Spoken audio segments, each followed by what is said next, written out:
तो गाइस ये है मेरी दीदी और हम दोनों जा रहे हैं नानी के यहाँ, क्योंकि भैया ने रखी वहाँ पे बॉनफायर पार्टी। फिर नानी के यहाँ पहुँचते ही मामी ने हमें पकड़ा दिए गरम गरम सूप के ग्लास। सूप पीते पीते हमने देखा भैया का डांस। फिर हम सब ने खाया खाना, उसके बाद हम गए ऊपर बॉनफायर पार्टी के लिए।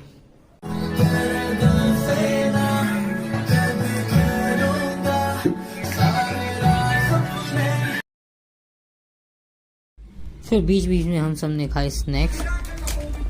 फिर भैया ने बजाए खूब बढ़िया गाने।